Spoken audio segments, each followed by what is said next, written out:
तो तमिलनाडु में भी चुनाव की तैयारियां जोरों पर हैं। मुख्यमंत्री जयललिता के खिलाफ एक बार फिर कांग्रेस और करुणानिधि की पार्टी डीएमके ने हाथ मिला लिया है। तमिलनाडु विधानसभा चुनाव 234 सीटों पर 16 मई को होगा मतदान।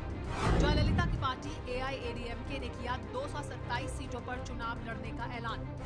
चेन्नई के आरके नगर से चुनाव लड़ेंगी जय जयललिता। तो करुणानिधि की पार्टी डीएमके और कांग्रेस ने फिर गठबंधन कर तेज किया चुनावी घमासान। डीएमके ने राज्य में विधानसभा की 234 सीटों में से 41 कांग्रेस को दी है। कांग्रेस और डीएमके के बीच फिर से हुए गठबंधन में अहम भूमिका गुलाम नबी आजाद ने निभाई।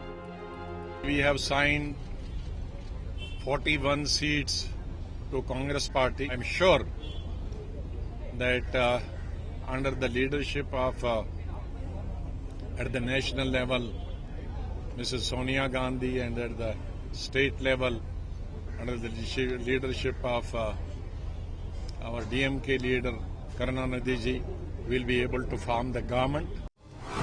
साल 2011 में डीएमके के साथ कांग्रेस ने 63 सीटों पर चुनाव लड़ा था। उसमें केवल 5 सीटों पर ही जीत हासिल की थी और डीएमके सिर्फ 23 सीटों पर जीत दर्ज कर पाई थी। कांग्रेस इस बार भी डीएमके से करीब 60 सीटों की मांग कर रही थी, लेकिन डीएमके 33 से ज्यादा सीटें देने के मूड में नहीं थी और आखिरकार 41 सीटों पर डील सील हो गई। डीएमके सूत्रों की माने तो कांग्रेस से जीके वासन के निकाले जाने से पार्टी कमजोर हो गई है।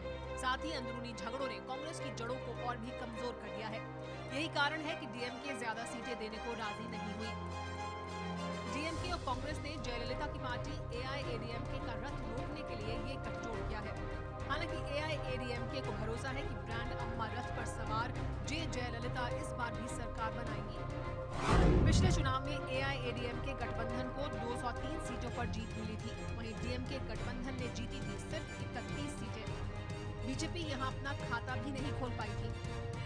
एआईएडीएमके का कहना है कि ये जनता जानती है कि किस तरह डीएमके और कांग्रेस ने मिलकर देश को लूटा है और केंद्र के बाद इस बार राज्य में भी जनता इन्हें बाहर करेगी।